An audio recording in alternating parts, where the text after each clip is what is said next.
Ladies and gentlemen, we're at the home stretch. I'm going to begin pulling the car out of the garage so we can begin guide coating and sanding, and we'll do the same with every other primed part we got. In the previous episodes, we tore the car apart, did our bodywork and priming, and now it's time to prep everything for our fresh coat of BMW Zinnoberrot red paint. Definitely check out those other videos if you haven't already. This should be the last episode in the series, but we have a lot to do today, so let's get to work. We're going to start with a light coat of guide coat, and what that does is help us identify low spots in our bodywork. In my case, it's not too helpful since basically the whole body of the car had a solid base with no real flaws. And after, you're going to want to sand with 320 and 600 grit, all while using this crosshatch technique to make sure you sand evenly. Your primer might call for a different grit, but for mine, 320 and 600 is recommended. Make sure you only use the rotary sander with a high grit like 600 and on flat parts only, or else you risk burning through your primer.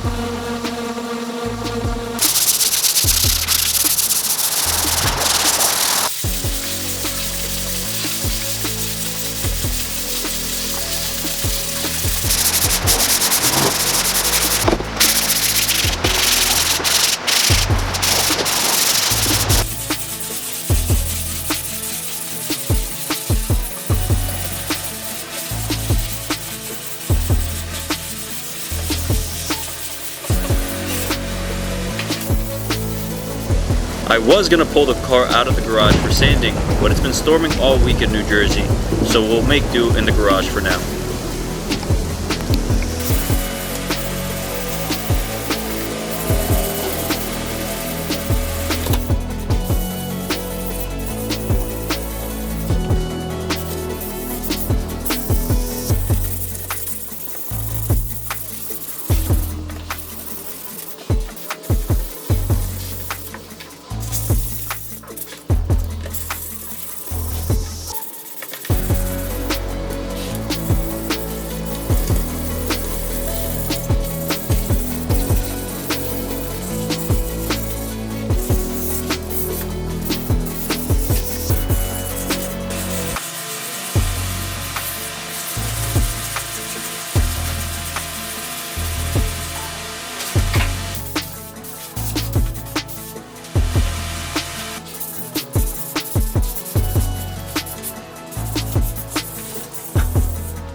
Now that we have every single part of the car sanded, primed, and cleaned, it's time to decide on our paint color. I know I said I was going to be painting Zinnoberrot red, but there happens to be two different versions of the Zinnoberrot red. One a little lighter and one a little darker. So I'm going to be painting a couple pieces of scrap metal and see which one I end up liking the most. They do seem similar off the bat, but you can tell one is slightly lighter than the other. So we're going to be painting these pieces of scrap metal and see what the results bring us.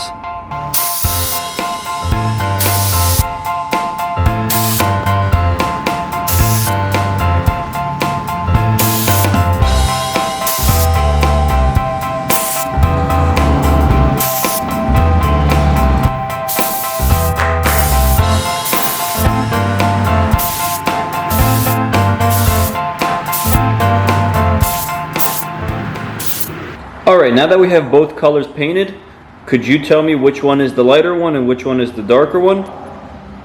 I'll give you a second. Can you tell now in the direct sunlight? Well, the answer is this is the lighter one and this is the darker one. But honestly, I cannot tell a difference whatsoever. To me, these two colors are exactly alike in all ways, besides one: price. This lighter one technically is $180 more expensive than the darker one, so I think you already know which one we're gonna go with. At least now I have a jewel to match my paint job.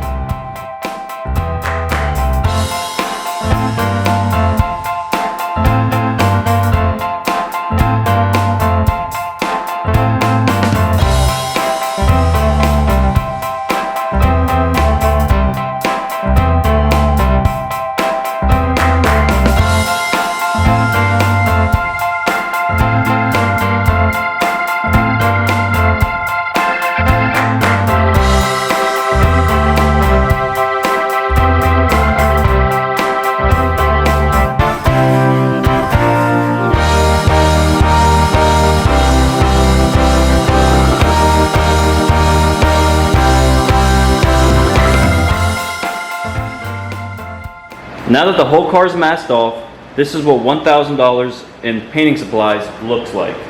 I made sure to get a quality clear coat to make sure the paint job lasts as long as it can. Now I'm going to go around and wipe down the whole car with degreaser, and then we can start finally mixing up that nice vivid red paint. We're still going to use the same R500 paint gun, but with a 1.3mm tip instead, for both base and clear. Other than that, there's not much more to say, so let's get spraying.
Later. What, just like that? You thought we were done? Well, we're not. 3 weeks later and we're finally done with the paint job. Everything's finally completed and cured, but we still have one more thing to do, and that's to polish and buff the car. And what I mean by that is that we're still gonna need to polish the car and get rid of that little bit of texture that's always on every fresh paint job called orange peel. We're going to be attaching our sandpaper to a dual action polisher so we can go around the whole car evenly and get rid of all of that texture to leave a mirror-like finish. And to do that, we're going to be working on our sunroof first so I can show you the before and after of what we're about to do. We're going to start off by wet sanding with 1500 and then move on to 2000 grit and then move on to our compound polish and then our wax. What the compound is going to do is remove any of the imperfections from the sandpaper from the 1500 and 2000. And what the wax is going to do is just leave a butter silky smooth finish, and then we can finally start assembling the car.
I wasn't too happy with the results, so we're even going to wet sand with 3000 grit to get rid of any of the remaining scratches.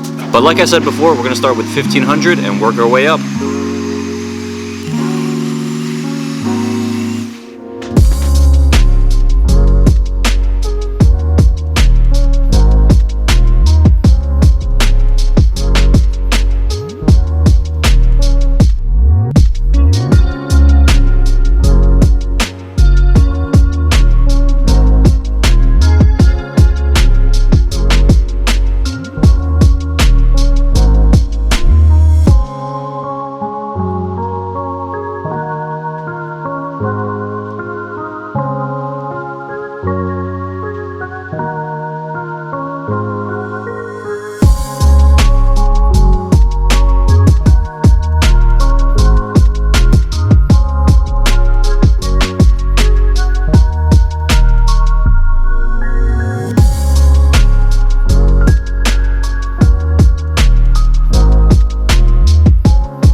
Just like that, our paint job is finally complete, and the results are just amazing. Sanding up to 3000 grit really made a world of a difference. In the next video, we're going to be restoring all the plastic and chrome trim pieces before throwing it back on the car and finally being done with this project. But other than that, there's not much more to say. This episode's finally over. Thanks for watching, and stick around for the next one.